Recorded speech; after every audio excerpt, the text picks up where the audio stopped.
What's going on, people? It's Jimmy Lincoln with Spitfire Hip Hop. Welcome to another episode of Spitfire Hip Hop's exclusive interviews. Today, we're diving deep on with a true lyrical craftsman.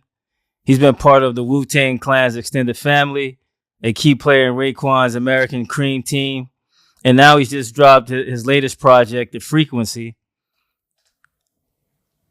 And welcome. Put your hands together for Rhymrcka. What's going on, man? How's everything today? Hey, everything is good, man. Up and about, moving around, taking care of business, promoting Good. promoting our artwork. Good. Well, we appreciate you, man, truly, for giving us a few minutes of your time. We'll talk about, of course, for maybe some of our listeners or visitors to the site who may not know fully of you. Of course, we have your some of your stuff on the site. But why don't you do this for me, if you will, man? Just give us a little bit of your story. Well, name is Rhymrcka. Staten Island, New York. Grew up in Killer Hill, 10304. Very very immersed in New York City culture and hip hop culture as a youth. Also the birthplace of Wu-Tang Clan, which wound up being, neighbors and childhood friends. We all loved the hip hop culture, as you can see, and was all listening to the music as it impacted us as a culture. And quite a few of us really took it serious through our early 90s, starting off as a youngster, and came in the game, one of the youngest, and I just stuck to it, which allowed me to expand and start off with the Capadonna Pillage album, which led me to doing Raekwon's second album following Only Built for Cuban Links, which was a mobilarity, which led to us forming American Cream Team, Raekwon's flagship group. We did a movie too, as well as an album for the soundtrack of the movie called Black and White, Sony Palm Pictures. A lot of heavy hitters, Ben Stiller, Elijah Wood, Robert Downey Jr., Allen Houston. A lot of heavy hitters in this movie, which is crazy because it's like we got a movie deal before we got a record deal. That's crazy.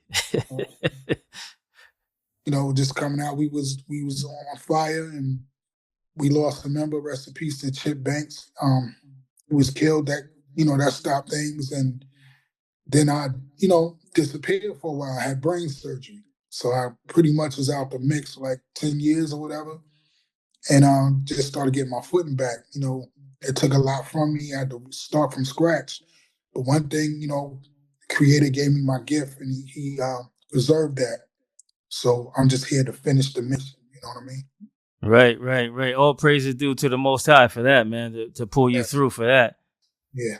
You find out in that moment, it's not just about you, and you're not really doing everything by yourself. You find out how small you are in the universe. Right. In the universe, right. Well, I'm glad you made it through that, man. I'm not sure how many people actually know that about you, but thanks for sharing that. And again, man, I'm appreciative that you made it through that. Yeah, I just started revealing that. I'm real private about life, my private life, but I think now was the time, to let people know what really happened, and having brain surgery and coming back, which made me epileptic and having seizures and stuff like that. So, I have my good days and I have my bad days, and I, stay out the way and stay low in the cut when I got to go through what I go through. But it's also to show people my disability doesn't stop me from being dynamic or being dope in my craft. No, exactly. No, I appreciate that, man. And talking about your craft, can you share a moment in your career that you think really defined who you are today as an artist, and also maybe something that changed the way you see the industry or even yourself? Defining moments, there's several, but I would say the most defining moment, which kind of ignited my hunger, is being in the staircase when these dudes used to rhyme in the staircase, Like I'm talking about beatboxing in the staircase. And this is before anybody had a name or a record deal. And watching these guys throw words around like quarterbacks, man. I mean, he was throwing words around like real poetry, man. Real dynamic wordplay and mechanics being crafted. Dudes smoking weed and drinking 40s in these staircases. And I just was lucky enough to be able to be young enough um, to be a witness and a student, and then old enough to be aware and to be in a mix to eventually get my time. And then there was other, stellar moments, signing your first record deal, doing, really paying your dues, doing those small clubs and these small little open mics. Those are real defining to me. It's not so much the fame and the stardom, but it's the beginnings, the humble beginnings, things that the bricks that built the wall. Right, right. And you say these dudes, man. Who are some of those dudes that were spitting in the hallway? But this is a clan. This is Okay, okay. the No, guy. I just want I want people to understand who these dudes are, right? This So Capadonna, Raekwon, listening to Meth and these guys, Inspector Deck. These guys was really going. Niggas really. I mean, you see what the work did. You see the right, effect they had on the world.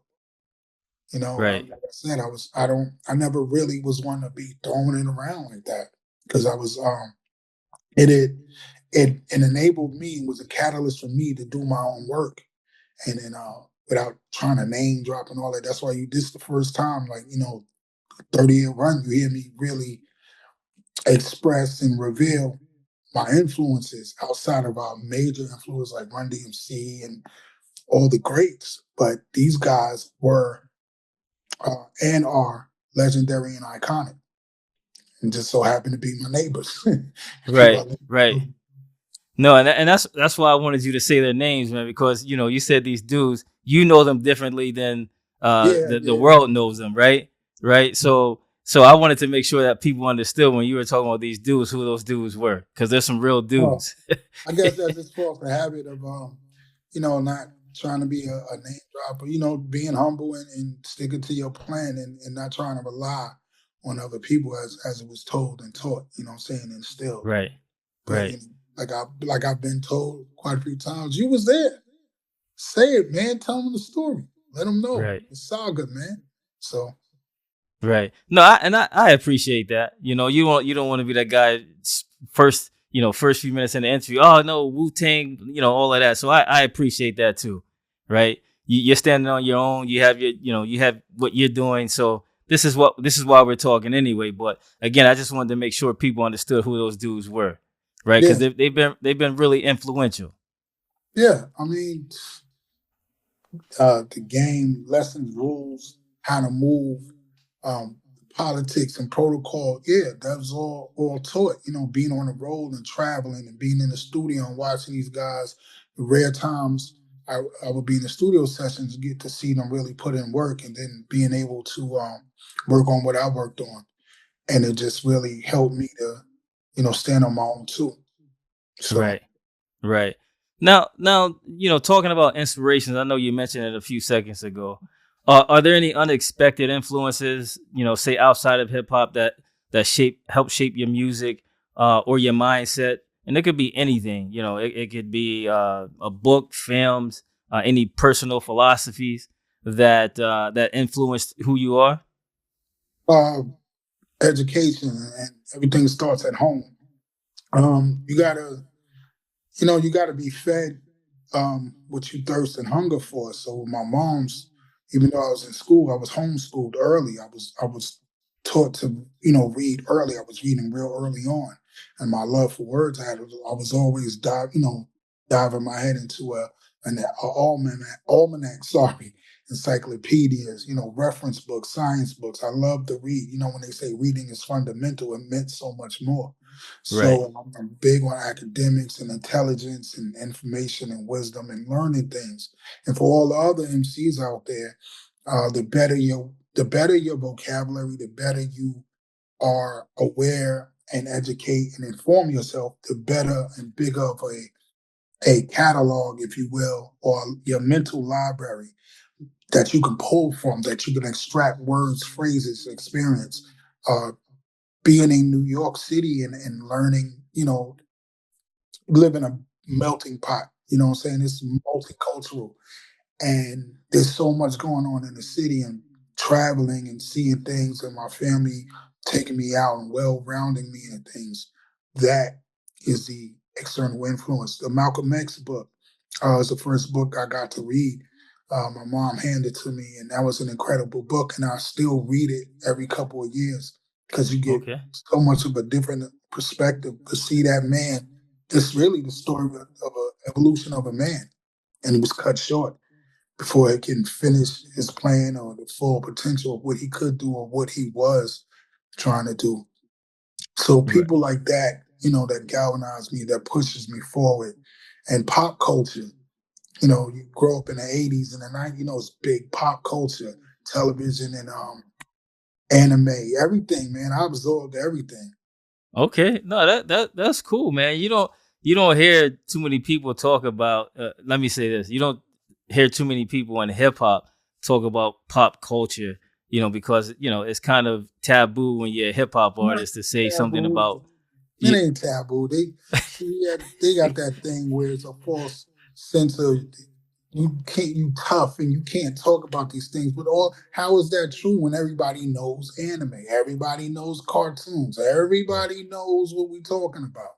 So that Right. means they knew it too. They was watching it too. That's Right. why it's like, Exactly.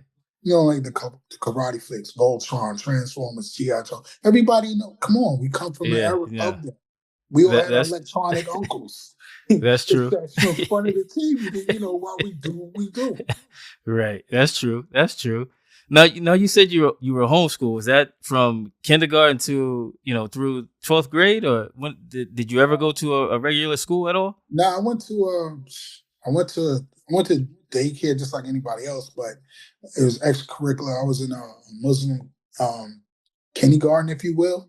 Okay. I was in yeah, it was just from the beginning. Okay. Just from the beginning. Okay. I Okay. was already inquisitive. My brain was already charged for that. Okay. My family was always having me. You know what they used to say? Do something constructive. Don't just be Right. sitting there. And I always did something constructive. Yeah. No, I remember hearing that too. You don't hear that no more though. You see No, what no, the you end don't hear results that. is. You see what the end Y- results of that is. So Right. do Right. Yeah. something You see. destructive instead of Right. constructive. It's a lot of Right. destructive. Right. It is build, right? Yeah, you got to Build. build. That's yeah. Yeah. Definitely. No, You I hit it right appreciate there. that. You hit it right there. You hit the hammer right on the nail. You got to build. You got to build, man. Yeah. Definitely. Definitely. Now you mentioned a few of the guys from Wu-Tang, man. And you've worked alongside of countless other hip hop legends. Is there a piece of advice or a lesson from someone like say Raekwon that really stuck with you? Excuse me, that really stuck with you, or something that you carry with you that you picked up along the way? Um, let's see. Now I got quite a few jewels from him. One, well, his work ethic, watching how he wrote and how he worked. Like he would just go in there. I'm not going to reveal the methods I've seen, but I try to impart some wisdom. Let me see. Ooh, I got one. And this is not just rap. Okay. What you do, I think it was my birthday. I don't even think he remembers, but it was. I think I was in my 20s. He said, "What you do in your 20s will define your 30s." Okay. And I was like, "Yeah, Okay. yeah, yeah, I got it." But like I said, when in retrospect, he was already telling you you got to work 10 years ahead to Right. define the next 10 years. Right. Right. So what Nah, you that that do, yeah, that's heavy, man. You yeah. know. Yeah, what you do in your 20s will define your 30s, huh? And look, and it just carries over your 30s Right. to your 40s to your 50s. So Exactly. you got to see, you got to visualize how you see yourself and how you want to see yourself. And it's heavy. It's heavy, but with life, there's so many distractions. You're moving at the speed of life. So Right. sometimes you may not catch that jewel. You catch it, you might drop it, and then you catch, you know what I'm saying, you pick it back up later. But yeah, Right. Right. Nah, and we need that, man. We need people like that in our lives, man, to help, yeah, make the man. path a little smoother. Like my wife and I, we have two sons, and I try to do that with them, right? And they're Got both you. they're both teenagers right now. And some days, man, it's like I don't know if they really, if they hear me at all, right? Right. No idea. And I'm trying to impart, like you said, someone imparted wisdom into you. I'm trying to do the same with my sons. And some days, man, it's like, I don't know if they're really getting it. But, when you're talking to someone in their 20s and you're trying to give them those jewels, they may get it right away, they may not, but at some point they'll figure out like, hey, man, this, what I'm getting here is good information. Yeah, I mean, the 20s is the boot camp of life. Like Right. you gotta grow through your 20s. This is like that's the movie phase. Everything is like an Right. action movie. And you're doing everything for your first time. Everything you Right. being this the first time you're gonna be in the driver's seat for yourself, Right. along with, you know, everything that comes with it. So we just, he's like a teen and then they go into their 20s. So it's like, man, you try to be, what I'm saying, you're trying to be a navigate, help them navigate through it, basically. Correct. Best way Correct. you can, you know. Correct. And speaking of Wu-Tang, and people consider them, like superheroes, right? if Mm. if you if you could, say you had a hip hop, superpower. If you could have any superpower specifically for the hip hop world, like say instantly mastering any flow or turning any beat into a hit, what would it be? Mm. Probably words. I could hypnotize people with the words I say. And whatever I say comes to reality or something like that. I would like that. Okay, so you would speak it into existence. Speaking into existence, master of words, speak any language in the universe, and mind control. No, good stuff. Good stuff, man. That's good stuff. And just talking about personal growth, evolution. How has your perspective on the music industry and your own artistry changed from the days of American Cream Team to now with the Frequency album? I would say raw energy back then, evolving into like you got like a laser, but if you can compact it into one beam, a perfect beam when you cut with precision, that's what I would consider it, the evolution from raw talent to cultivating it into uh, precise science with your talent. With your talent, Okay. Okay. No, that's good. That's good. And speaking of the Frequency, when you were crafting the album, um, when you were making the album, what was there a personal experience or a particular moment that inspired the direction of the album, and maybe a story behind the scenes that fans haven't heard yet. well, the frequency wasn't even the name of the album. I was in a whole different direction, Okay. and I had just got my well, I was getting ready to get my own home studio, and at the Okay. time, Honey De Niro, shout out to Honey De Niro, was going through culinary school. So she was kind of down on downtime. And she let Okay. me use her Pro Tools rig and I started knocking out records. And then by the time I started knocking out records, I got my own setup. Okay. And the first song on the album is called Renegade. And when I made the beat, it was crazy. It was just something about it. It changed the whole trajectory. And I remember getting on the phone with my homeboy, Doc Slice, since I've known him since like ninth grade. And I let Okay. him hear the beat. He was like, yo, this is hard. And then I recorded the song. He was like, "Yo, you got to keep going in this direction," and it just Okay. everything just got diamond cut into a whole nother shape, and that became the frequency. And it was like the song title was different, and then the frequency was like basically I'm saying I am the frequency, I am music, sound waves and frequencies. And I was just in a fly way, with slang and ebonics, how we flip Right. words. I'm Right. basically saying I am music, I am the sound, I am the frequency, and this is the frequency. So I was playing with it and I was toying with it, just to promote other songs like it's the return of the frequency. But I basically was saying it's the return of the sound, of the frequency, of the sound wave. I am the music. And that's Okay. how that became different frequencies. Like each song has its own frequency and sound to it. Right. Right. No, that makes sense too. And that Renegade track, man, has of course the teacher on the hook, right? Yeah, KRS-One. I mean, and I mean, it's. Oh, go ahead. that song and the way it's set up, um, I remember having the By All Means Necessary album. I remember that album blew my mind, and I heard I'm Still Number One. And of course, like many other MCs, KRS-One is an inspiration. He's a blueprint. Right. He's a prototype, for all the ferocious MCs and the bars, and him being like a battle rapper and an educator and an edutainer and all Right. the metamorphoses, he has went through. And I just remember it just when he said that 50 years down the line, you could start this and we'll be the old school artists. And even in that time, Man.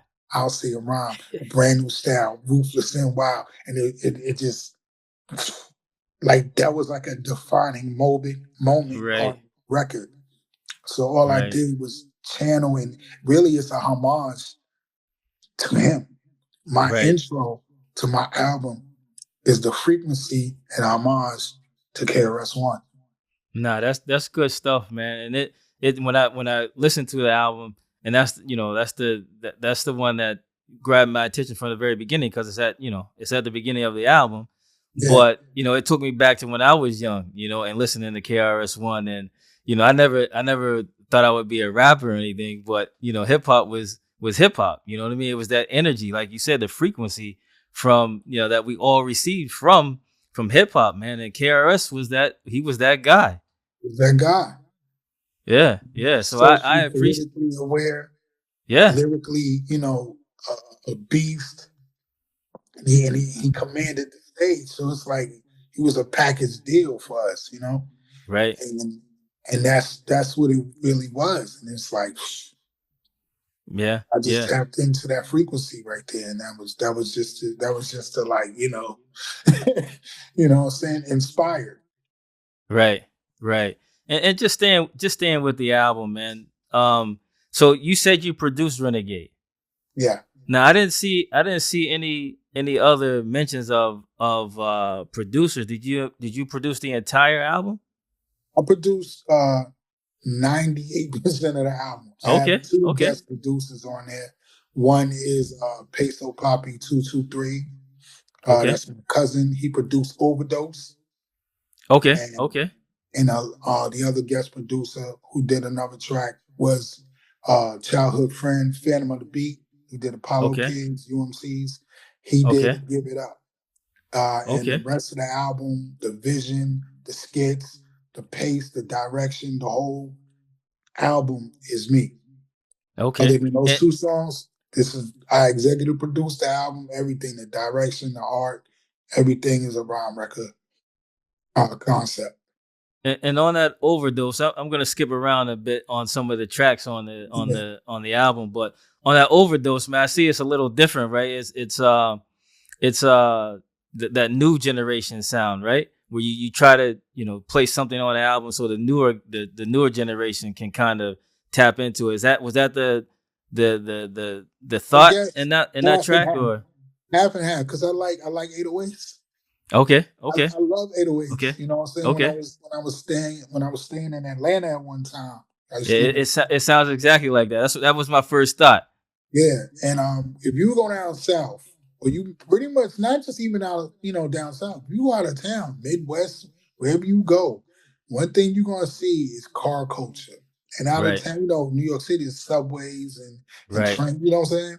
Right. But out of town, it's really cars. Like you go to Texas, it's cars. It's down south, it's cars. Right. They got lowriders in LA, it's car culture. And when what they Right. have in that cars, you want to hear that knock, that That knock. boom. Right. And Right. when I hear that 808 boom, um, I fell in love with it. But it's like I'm gonna do it my way. I'm gonna do it my style and the way I want to do it. At the same time, he's saying this new style, but if you really think about it, it's all Planet Rock. Yeah, that's true. That's true. That's true. But I can hear that. but as the frequency travels further and further from the source, you get derivatives of it. You get Right. their interpretation of it. So what we're hearing now is that amped up energy. You know what I'm saying? With that 808 boom, that we hear that clap, that 808 clap, and that boom, man. I love it. Yeah. No. No. That's good stuff too, man. And talk a little bit about what's the made music, I believe is the title. Yeah. And when I listen to it, I hear from the very beginning, man. I hear the scratches on it, and it sounds like a Run DMC. It sounds like a Jam Master Jay scratch to me. Is Yeah. that a Jam Master, or is that someone else? Cutting it up on that track. Talk about that That's one. that's me producing, and it's crazy because I love Run DMC. I love Okay. Rock Box. I love how they um, incorporated the big drum with the rock guitar, and they killed it, man. Like Run DMC is like what Led Zeppelin is to rock. That's Right. that's how big Right. doors right there. They're iconic. They're legendary. They came dressed in all black. I wear black, all black, because of them. Right. You know, Right. so hearing the cadences and how raw that sound was, and the big drum, and Right. with made music, it was just like that frequency, that sound. It was too. If you listen, the cadence is real awkward. Like I hit the beat real awkward, and Right. the flow is still melodic, and I'm still keeping in tune with the bar count. You know what I'm saying? Just I love made music because it took me a minute to figure out how I wanted to come on the track. I didn't just want to. No, I didn't want to do that. I wanted to be precise. I wanted to be intentional and creative with the bars. Right. No, and it definitely, when I heard it, man, it definitely made me think of, that it had that little rock sound to it, like what that you just mentioned with Yeah, Run DMC, right? And it was again, man, I'm listening to the album, and I'm going back to when I was a young dude, right?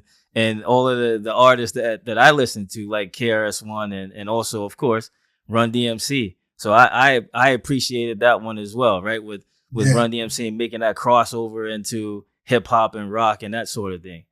Because it's like you got JMJ, who's notorious for the cuts on the song, and then shout out to Premier, Right. who basically turned the scratches into the instruments of choruses. You Right. know, so that's Right. that's this album is influenced by great influences. Right. And You hands know on what? I'm sorry. I think the other one that there was I think it was Bone Crusher that sounded like a little rock to it. Not made music. I think I mixed that up a little bit. I Bone think it was Crusher. Bone Crusher. Bone Crusher, yeah. Bone Crusher was about, I just wanted to come out real hardcore. I wanted the loud, obnoxious sound. I wanted you Right. to hear the hook is got the raw sound. Like, Right. when a car's going by, it's just real loud. You're like, what is that? Right. What is that? Um, it's got the rock sound. It's got the big drums. The drums are hard, and it's just raw from the beginning to the end. We just going raw with it. I wanted to have a ruckus to it, you know, Okay. very uncomfortable and raw, And not it compromising. it sounds like you accomplished that because it sounds just like that, man. Yeah, man. I'll tell you, once I made Renegade, everything just shifted. The Okay. sound shifted, the cadence is shifted, the light hearted. No, we going raw. We gonna do what we do with this album. Renegade Yeah. set the bar and the standard. And I'll tell you another one that really stood out to me, man. That really caught my attention. And the whole album is really good. But what you were saying on, and I believe is Black Converse, right? And I don't know if that's a double meaning there, if there's some sort of double meaning, but I'll let you explain it. But um, just what you were saying, man.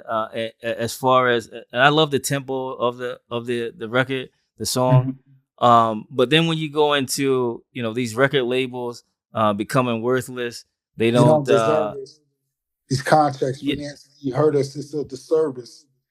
Yeah. man, and you like they're turning bosses Algorithms into bosses into back into workers. yeah. I mean, Yeah. I had to rewind it a couple of times, man, right? Because it Yeah, hit. man.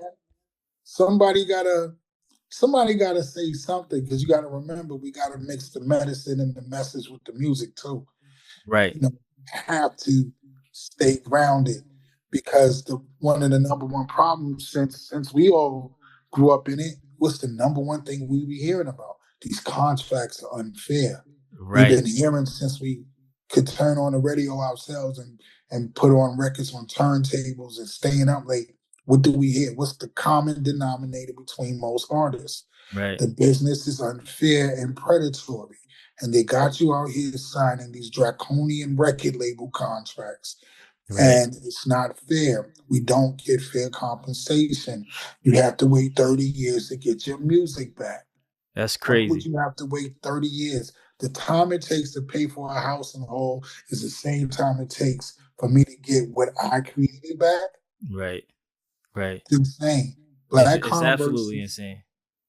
Black Converses because I like wearing black Converses. And if you don't know, I don't just listen to rap music. I listen to rock music. I listen to punk rock music. I listen to R&B. I listen to classical music. I listen to music. Right, What you're getting is kind of like different angles of me, as in one complete project. Black Converses is it's just it's the punk rock as the title is punk rock. Black Converse. It's the sneaker that legends wear. It's the sneaker that's kickback sneakers. It's a sneaker that people used to play basketball. It's the sneaker that you skateboard in before the Vans came out and all that. It's right, all purpose. right, So Black Converses and it sound fly. right. No, it does. And you spelled it with I believe, with the capital CON on it. I believe, Yeah, if I remember correctly. that's a salute to those who in the know. If you know, you know. Right, right. And so that's what I was asking. Is there a double meaning there, kind of something that's hidden in the title of the song? So that makes sense. That Right. makes sense. Now, now, talking about listeners, man, and in what way do you hope that the frequency resonates differently with listeners compared to maybe your past works? Uh, I just hope that they can understand, evolution. Sometimes they want you to stay in this one category, in this one pocket. This is more or less about growth and growing and expanding and elevating, and sometimes reaching back into the darkness and pulling something out to your best creatively. Because this is a three-part album. What you're getting is phase one. There's two other frequencies. That's parts two and three. So you're just getting phase one, and I'm happy that people are resonating with it. That it's connecting to people, and that's what all we can hope for is that people understand your art. Right, right. And that's true. That's true. And like you said, hopefully they respect it, man. I mean, again, they should go out, if you're listening, watching the interview, go out and cop the frequency. Yeah, Um, Download it, buy it, share it, save it. Even saves help as well to get that thing going through that yeah. algorithm, Stream man. it, save it, cop it. Right. And I'm trying to be a beacon for other lyricists because being a lyricist is the most sought after thing. You want to be great with your words. But Right. then when it's compared to the commercialization of success, sometimes it doesn't get its just due. It's the most sought after component that an MC wants, but it may not be the most financially sound as an artist. So you've had years of artists being conflicted. Like I want to sound like when Jay-Z said lyrically, I want to be Talib Kweli. Right. Right. You know what I'm saying? In Right. common sense, but since I said 12, we said 12 million. I ain't been common sense. Sense. You Right. know what I'm saying? You know, Jay's nice, but it's Right. like it's the tightrope, the thin tightrope you walk, and I just was like I've been on that. When you in bigger markets and higher levels, that comes with it. But it's like I'm a hardcore underground hip hop rap dude. I'm an Right. artist, so I make music the way I want to make music. I can make radio records. I've made radio records, but I just like to do what I do. If it comes Right. out radio, so be it. If it don't, it don't. Right. I'm speaking to those who understand me. No, no doubt, and that's good stuff. I appreciate that as well, man. If you could travel back in time, and witness any moment in hip hop and firsthand, whether Mhm. it's the birth of the legendary of a legendary track, a historic battle, or in any moment you can choose. What is that moment? Let me see. Let me see. Maybe, maybe go back to the beginning, but in the mix, like all these legendary clubs, all these hot moments of that era. Like maybe go back and revisit and just see it in its raw element, where it was raw, it was groundbreaking, it was subculture to a point like you had to be cool to be there. You had to know to be there. Just to see it, just to Right. experience it. I mean, Flash in the Park, um, being around Dondi and Scene and Zephyr and all these dope graffiti artists, just seeing it. Kind of if I could time travel, yeah, I would like to see everything being made for the first time, you know? Yeah. Yeah. Before it had a name. Before it had a name before it had a name, when certain cool people would come from downtown, uptown, would venture and even risk it all to go all the way into the Bronx and Harlem, knowing you ain't from there, Right. to see it because you knew this was the next thing. Right. Right. Yeah. Nah, that's cool. That's cool, man. Um, can you give us a day in your creative life? What it looks like? What certain routines you have as you go through your day and you're creating? Are you pulling from your travels throughout the day, the weeks, the months? What does that look like? Let's see. A perfect creative day is like maybe because it's sporadic for me. It's like I could be. Sometimes I'm up 3 in the morning working on things. I get inspired out of my sleep. Or I might be watching something on TV or on Netflix or something, and it says something and it triggers me. And now I'm putting all these pieces together, and I'm up. Sometimes I'm up 6 in the morning going over my show performances because due to I used to have photographic memory.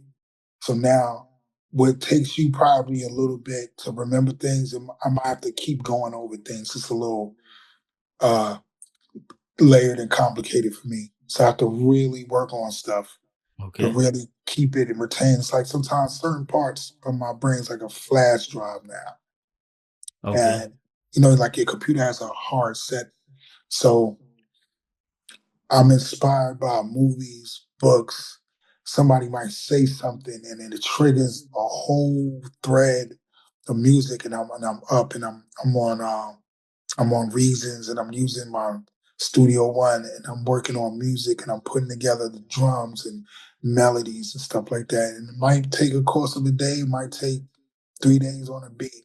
And then it's like I make the beat, then I gotta write the rhymes. And then I see everything in 3D and I'm thinking about the video. Okay. And So and that's speak the and speak video as well. and speaking of the studio, man, on a lighter note, what's your go to snack when you're in the studio and you're making music or producing music? What's that go to snack? Well, I don't have too many go-to snacks anymore because I'm getting my A1C down. Oh, Uh, okay, okay, okay. just chips, just little Chips. chips. Yeah, chips Okay, and probably something I cooked or something. Yeah, okay, okay. So you don't have a go to. It's just I used to. happens to be around, huh? I used to, but my diet's changed. I'm changing my diet. I can't do too much of that anymore. Okay. No, But I got you. I probably got you. chips or something like chips or nachos. I like nachos. I'll make some Okay. nachos. Cool Okay. stuff, man. Okay. Okay. No, that's good, man. Where can people reach out to if they want to connect with you?